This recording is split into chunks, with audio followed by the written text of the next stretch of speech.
जय हिंद दोस्तों। 10 जनवरी 2025 के करंट अफेयर्स का पहला और इम्पॉर्टेंट क्वेश्चन है, नए राजस्व सचिव कौन नियुक्त हुए हैं। तो अभी हाल ही में तुहिन कांत पांडे को नया राजस्व सचिव नियुक्त किया गया है। दोस्तों, अभी कुछ समय पहले अरुणेश चावला को भारत सरकार के द्वारा राजस्व सचिव नियुक्त किया गया था, लेकिन अब अरुणेश चावला को केंद्रीय वित्त मंत्रालय के निवेश और सार्वजनिक संपत्ति प्रबंधन विभाग का सचिव नियुक्त किया गया है और उनके स्थान पर तुहिन कांत पांडे को राजस्व सचिव बनाया गया है। दोस्तों, तुहिन कांत पांडे वित्त सचिव के रूप में भी काम कर रहे हैं। इसके अलावा उन्हें राजस्व सचिव का प्रभार भी दिया गया है। तुहिन कांत पांडे 1987 बैच के ओडिशा कैडर के आईएएस ऑफिसर हैं। देखिए दोस्तों, भारत सरकार के कुछ प्रमुख सचिव डिस्कस करते हैं। तो जैसे कैबिनेट सचिव हैं वर्तमान में टीवी सोमनाथन, प्रधान सचिव हैं पीके मिश्रा, इसके अलावा रक्षा वित्त सचिव हैं गार्गी कौल, विदेश सचिव हैं विक्रम मिश्री, गृह सचिव हैं गोविंद मोहन और प्रधानमंत्री के सलाहकार हैं अमित खरे और तरुण कपूर।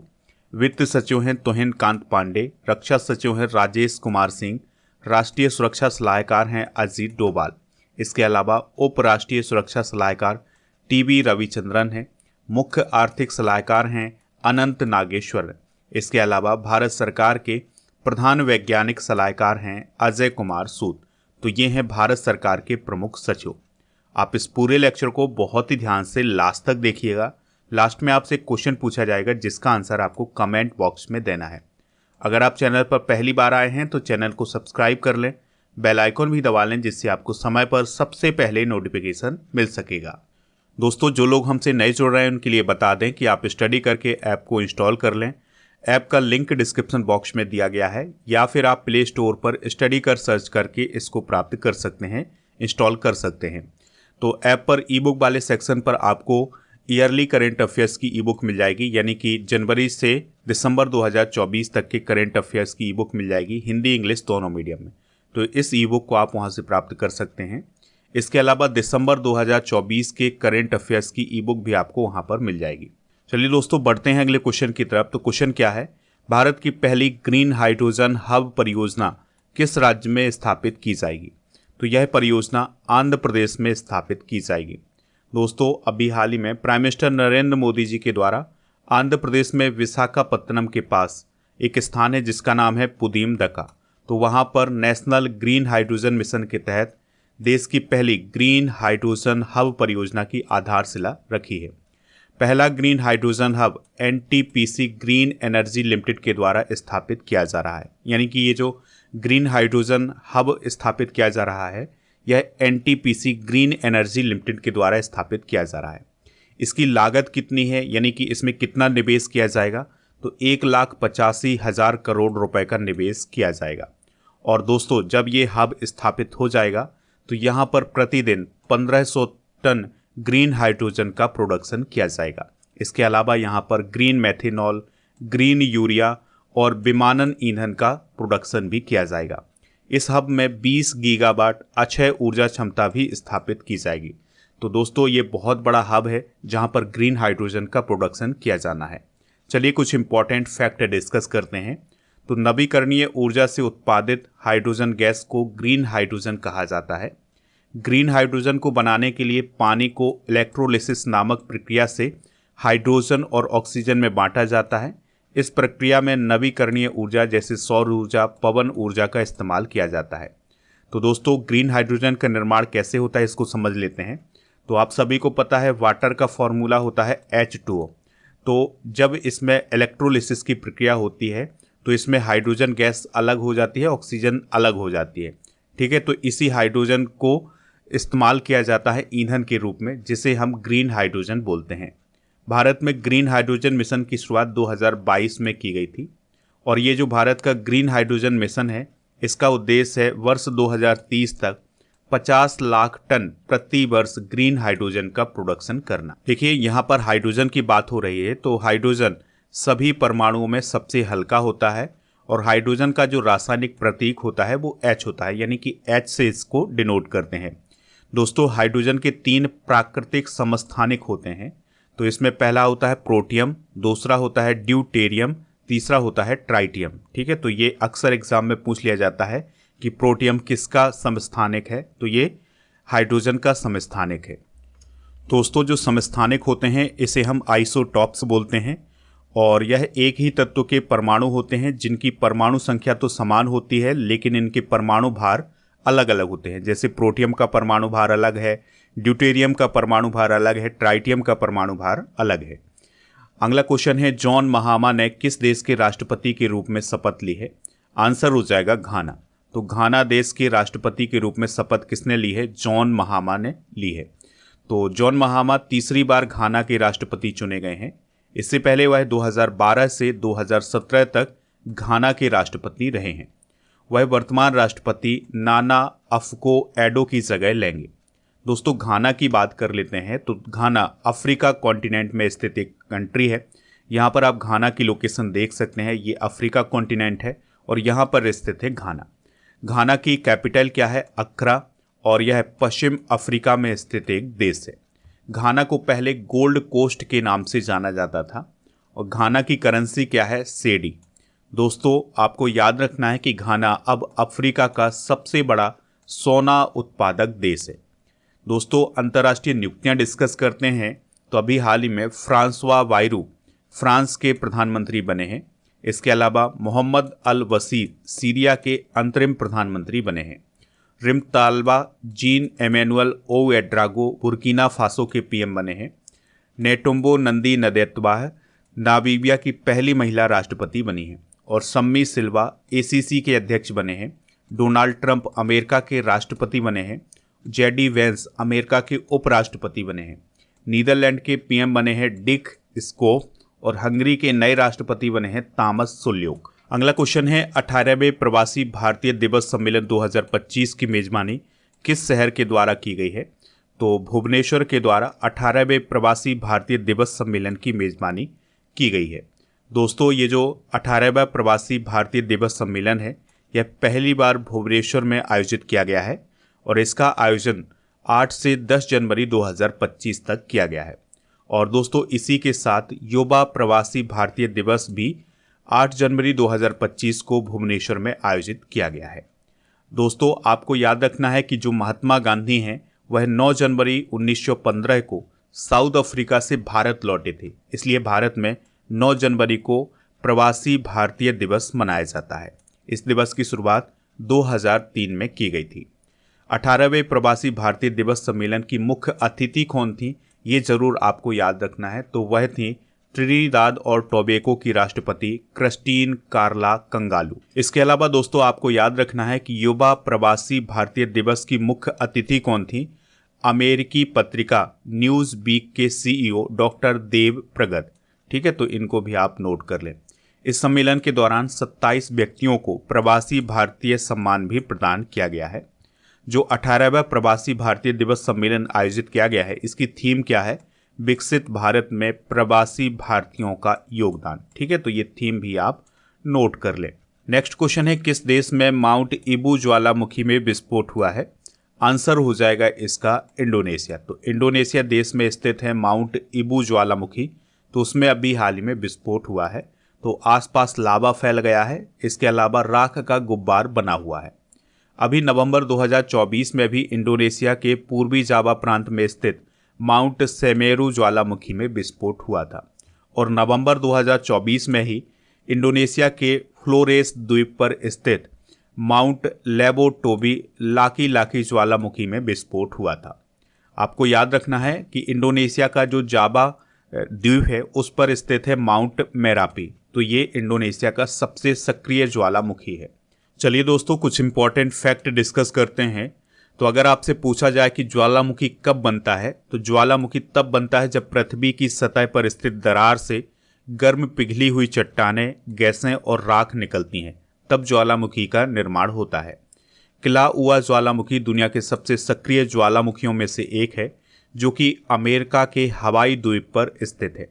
माउंट क्राकाटोआ ज्वालामुखी इंडोनेशिया के सुंडा द्वीप पर स्थित है। दोस्तों अमेरिका के हवाई द्वीप पर मोना लोआ ज्वालामुखी भी स्थित है। यह दुनिया का सबसे बड़ा सील्ड ज्वालामुखी है। माउंट एटना और स्ट्राम्बोली ज्वालामुखी इटली के सिसिली द्वीप पर स्थित है। भारत का एकमात्र सक्रिय ज्वालामुखी बैरन द्वीप है। यह अंडमान और निकोबार द्वीप समूह के पूर्वी हिस्से में स्थित। इसके अलावा दोस्तों भारत के पड़ोसी देश म्यांमार में माउंट पोपा और मिनबू मड ज्वालामुखी स्थित है। नेक्स्ट क्वेश्चन है, नेशनल एल्यूमिनियम कंपनी लिमिटेड यानी नाल्को के सीएमडी कौन बने हैं? तो अभी हाल ही में नाल्को के सीएमडी के रूप में ब्रजेंद्र प्रताप सिंह को नियुक्त किया गया है। दोस्तों नाल्को की स्थापना 1981 में की गई थी। 2008 में से नवरत्न कंपनी का दर्जा दिया गया था। नाल्को दुनिया में बॉक्साइट और एल्यूमिनियम की सबसे कम लागत वाली उत्पादक कंपनी है। इसका मुख्यालय भुवनेश्वर ओडिशा में है। हाल ही में की गई कुछ महत्वपूर्ण नियुक्तियां भी डिस्कस करते हैं। तो बहादुर सिंह सागू को AFI अध्यक्ष के रूप में अभी हाल ही में नियुक्त किया गया है, यानी कि एथलेटिक फेडरेशन ऑफ इंडिया के अध्यक्ष कौन बने हैं? बहादुर सिंह सागू। वी नारायणन इसरो के नए प्रमुख बने हैं। एयर मार्शल जितेंद्र मिश्रा ने भारतीय वायुसेना के पश्चिमी वायु कमान की कमान संभाली है, यानी उसके प्रमुख बने हैं। भुवनेश कुमार UIDAI यानी unique identification authority of India के CEO बने हैं। मनीष सिंघल एसोचैम के महासचिव नियुक्त किए गए हैं। और जस्टिस V राम सुब्रमण्यम को NHRC का अध्यक्ष नियुक्त किया गया है, यानी नेशनल ह्यूमन राइट्स कमीशन के अध्यक्ष बने हैं V राम सुब्रमण्यम। अगला क्वेश्चन है, अमेरिका के ओहियो राज्य ने किस माह को हिंदू विरासत माह के रूप में घोषित किया है? आंसर हो जाएगा अक्टूबर। तो दोस्तों अमेरिका का एक स्टेट है जिसका नाम है ओहियो, तो उसके गवर्नर हैं माइक डेविन। तो उन्होंने अभी हाल ही में अक्टूबर माह को हिंदू विरासत माह के रूप में घोषित किया है, यानी कि अब ओहियो राज्य में जो अक्टूबर का महीना होगा वो हिंदू विरासत माह के रूप में मनाया जाएगा। ठीक है, तो अक्टूबर 2025 में पहली बार ओहियो स्टेट में पहला आधिकारिक तौर पर हिंदू विरासत माह मनाया जाएगा। ओहियो राज्य की बात करें तो यह अमेरिका के मध्य पश्चिमी क्षेत्र में स्थित एक राज्य है और इसकी राजधानी कोलंबस है। चलिए दोस्तों अमेरिका से संबंधित कुछ इंपॉर्टेंट करंट अफेयर्स डिस्कस करते हैं। तो पूर्व अमेरिकी राष्ट्रपति जिमी कार्टर का 29 दिसंबर 2024 को निधन हो गया है और इनका निधन 100 वर्ष की आयु में हुआ है। अमेरिका ने 250 सालों के बाद बाल्ड ईगल को अपना राष्ट्रीय पक्षी घोषित किया है। अमेरिका के नए राष्ट्रपति डोनाल्ड ट्रंप और उपराष्ट्रपति JD वेंस बने हैं। अब आपको कमेंट बॉक्स में ये बताना है कि डोनाल्ड ट्रंप का संबंध किस राजनीतिक पार्टी से है। PM मोदी को अमेरिका में विश्व शांति पुरस्कार दिया गया है। अमेरिका ने लूटी गई $10 मिलियन की प्राचीन वस्तुएं अभी हाल ही में भारत को लौटाई हैं। भारत ने अमेरिका से 31 MQ-9B ड्रोन खरीदने के लिए समझौता किया है और भारत के द्वारा अमेरिका के बोस्टन और लॉस एंजल्स शहर में 2 नए वाणिज्य दूतावास खोलने की घोषणा की गई है। नेक्स्ट क्वेश्चन है, इंडस फूड व्यापार प्रदर्शनी का 8वां संस्करण कहां आयोजित किया गया था? तो इसका आयोजन ग्रेटर नोएडा में किया गया था। और दोस्तों आपको याद रखना है कि इसका उद्घाटन किसने किया था? केंद्रीय खाद्य प्रसंस्करण उद्योग मंत्री चिराग पासवान ने। इंडस फूड का आयोजन 8 से 10 जनवरी 2025 तक किया गया है और जो पहला इंडस फूड था वो 2017 में आयोजित किया गया था और ये 2019 से ग्रेटर नोएडा में हर साल आयोजित किया जाता है। इंडस फूड की बात करें तो यह एक फूड प्रदर्शनी है जिसमें भारत के जो फूड होते हैं उनका प्रदर्शन किया जाता है, जिससे भारत के फूड का व्यापार विदेशों में बढ़ाया जा सके। इसका उद्देश्य है भारत को वैश्विक खाद्य एवं पेय उद्योग का प्रमुख केंद्र बनाना। अगला क्वेश्चन है, भारत और कौन सा देश नौसेना के लिए संयुक्त रूप से इंटर ऑपरेबल सोनोबॉय बनाएगा? आंसर हो जाएगा इसका अमेरिका।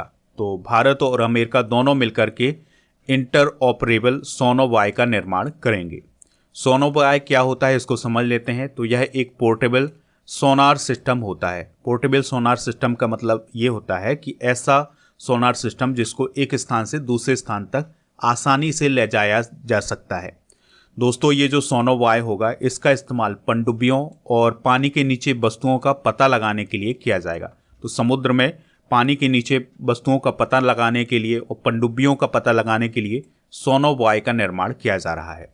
सोनोबॉय को पानी के जहाज, हेलीकॉप्टर, हवाई जहाज, युद्धपोत और पनडुब्बियों से समुद्र में गिराया जा सकता है और फिर इसके माध्यम से समुद्र के नीचे वस्तुओं को पता लगाया जा सकता है। अगला क्वेश्चन है 1020 मेगावाट की पुनात सांगछू सेकेंड जल विद्युत परियोजना किस देश में विकसित की गई है? तो आंसर हो जाएगा भूटान। तो दोस्तों, भारत सरकार के स्वामित्व वाली भारत हैवी इलेक्ट्रिकल्स लिमिटेड यानी वेल ने भूटान में 1020 मेगावाट की पुनात सांगछू सेकेंड जल विद्युत परियोजना की 2 इकाइयों को अभी हाल ही में सफलतापूर्वक चालू किया है। तो दोस्तों, आपसे क्वेश्चन ये पूछा जा सकता है कि भूटान में स्थित जो पुनात सांगछू सेकेंड जल विद्युत परियोजना है, ये किसके माध्यम से शुरू की गई है? तो यह वेल के माध्यम से शुरू की गई है। ठीक है, और यह परियोजना पुनात सांगछू नदी पर विकसित की जा रही है, जिसे हम संकोस नदी के नाम से भी जानते हैं। ठीक है, और यह नदी भूटान से निकलती है और असम में ब्रह्मपुत्र नदी में मिल जाती है। तो इसी नदी पर ये पुनात सांगछू सेकेंड जल विद्युत परियोजना बनाई जा रही है। ये थे दोस्तों आज के करंट अफेयर्स के क्वेश्चन। चलिए हम कल के करंट अफेयर्स के क्वेश्चन डिस्कस करते हैं। तो इसरो के 11वें अध्यक्ष के रूप में किसे नियुक्त किया गया है? वी नारायणन को। AFC एशियन कप 2027 का आयोजन किस देश में किया जाएगा? सऊदी अरब में। किस देश ने भारतीय परमाणु इकाइयों से प्रतिबंध हटाने की योजना बनाई है? अमेरिका। केंद्र सरकार ने भारत के किस पूर्व राष्ट्रपति का स्मारक बनाने की घोषणा की है? Pranab Mukherjee. Under 17 British junior open का खिताब किसने जीता है? अनाहत सिंह। सड़क दुर्घटना पीड़ितों के लिए कैशलेस उपचार योजना की घोषणा किसने की है? नितिन गडकरी। सांख्यिकी मंत्रालय के अनुसार वित्त वर्ष 2024-25 के लिए भारत की GDP कितनी रहेगी? 6.4%। 31 जनवरी को ग्रीन महाकुंभ का आयोजन कहाँ किया जाएगा? प्रयागराज। पहली बार किस स्टेडियम में महिला वनडे का मैच आयोजन किया जाएगा? राजकोट। सिपाहीजाला वन्य जीव अभ्यारण्य किस राज्य में स्थित है, जिसमें दुर्लभ वेंटेड रॉयल तितली पाई गई है? त्रिपुरा। दोस्तों, आज के जनरल नॉलेज के पिटारे में हम कुछ प्रमुख ऑपरेशन डिस्कस करेंगे। तो ऑपरेशन राइजिंग सन राजस्व खुफिया निदेशालय द्वारा 4 राज्यों में सोने की तस्करी सिंडिकेट को उजागर करने के लिए शुरू किया गया था। ऑपरेशन वॉम्बी वकेट वायुसेना द्वारा नैनीताल के जंगलों में लगी आग को बुझाने के लिए शुरू किया गया था। ऑपरेशन मर्यादा उत्तराखंड पुलिस के द्वारा केदारनाथ यात्रा के संचालन के लिए शुरू किया गया था। ऑपरेशन शील्ड इजराइल ने ईरानी हमले रोकने के बाद अपने डिफेंस ऑपरेशन का नाम दिया था। ऑपरेशन संकल्प भारतीय नौसेना ने इसके तहत ईरानी जहाज अल कंबर और 23 पाकिस्तानी नागरिकों को समुद्री लुटेरों से बचाया था।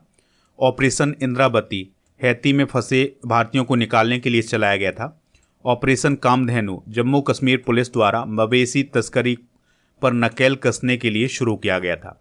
ऑपरेशन नन्हे फरिश्ते, इसके तहत रेलवे सुरक्षा बल ने 549 से अधिक बच्चों को उनके परिवार से मिलाया है।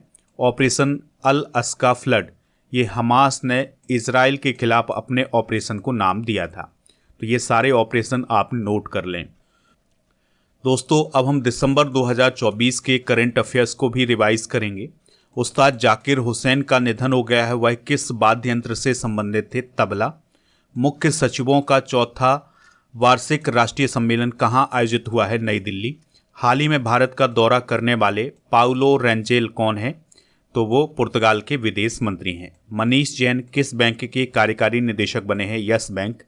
राष्ट्रीय ऊर्जा संरक्षण दिवस कब मनाया जाता है? 14 दिसंबर को। विजय दिवस कब मनाया जाता है? 16 दिसंबर को। फ्रैंकोइस बायरू किस देश के प्रधानमंत्री बने हैं? फ्रांस। विश्व हिंदू आर्थिक मंच का आयोजन कहाँ किया गया है? मुंबई। और किस देश ने भारत को पसंदीदा राष्ट्र का दर्जा निलंबित कर दिया है? स्विट्जरलैंड। सैयद मुश्ताक अली ट्रॉफी किसने जीती है? मुंबई ने। कल के करंट अफेयर्स में आपसे पूछा गया था कि इसरो का हेडक्वार्टर कहाँ है, तो वो बेंगलुरु में है। तो लगभग सभी लोगों ने इसका आंसर बेंगलुरु बताया हुआ है। दोस्तों, आपके लिए एक इन्फॉर्मेशन है कि अगर आप किसी भी एग्ज़ाम की तैयारी कर रहे हैं तो उसके लिए मैथ फाउंडेशन बैच आपको ऐप पर मिल जाएगा। ऐप का लिंक डिस्क्रिप्शन बॉक्स में दिया गया है, तो वहाँ पर आपको ये बैच मिल जाएगा। बहुत ही महत्वपूर्ण बैच है आपके लिए और इसकी वैलिडिटी है 12 महीने की। इसके अलावा GK GS का फाउंडेशन बैच, SSC का फाउंडेशन बैच, रेलवे का फाउंडेशन बैच, बैंकिंग एग्ज़ाम का फाउंडेशन बैच और जितने भी स्टेट के एग्ज़ाम होते हैं उन सभी के बैच आपको यहाँ पर मिल जाएंगे। इसके अलावा दोस्तों, टेस्ट पास भी आपको ऐप पर मिल जाएगा। टेस्ट पास में आपको 49 रुपये में 4000 से अधिक टेस्ट मिल जाएंगे, तो इसका उपयोग आप कर सकते हैं। अब आपके लिए क्वेश्चन है जिसका आंसर कमेंट बॉक्स में बताना है आप बताइए वैरन द्वीप ज्वालामुखी कहाँ है, यानी कि कहाँ पर स्थित है वैरन द्वीप ज्वालामुखी। तो इसका आंसर आप कमेंट बॉक्स में जरूर दें। ऐप पर आपको टेस्ट सीरीज वाले ऑप्शन पर डेली करंट अफेयर्स का टेस्ट, मॉक टेस्ट मिल जाएगा। ठीक है, ई बुक वाले सेक्शन पर करंट और जीके की ई बुक मिल जाएगी। इसके अलावा दोस्तों आप हमारे व्हाट्सएप चैनल और इंस्टाग्राम पेज को फॉलो कर लें, लिंक डिस्क्रिप्शन बॉक्स में दिया गया है। आप हमारे टेलीग्राम चैनल को भी ज्वाइन कर सकते हैं, इसका लिंक डिस्क्रिप्शन बॉक्स में आपको मिल जाएगा, या फिर आप स्टडी कर ऑफिशियल सर्च करेंगे टेलीग्राम पर तो आपको चैनल मिल जाएगा। इससे ज्वाइन हो जाएंगे तो PDF भी मिल जाएगा।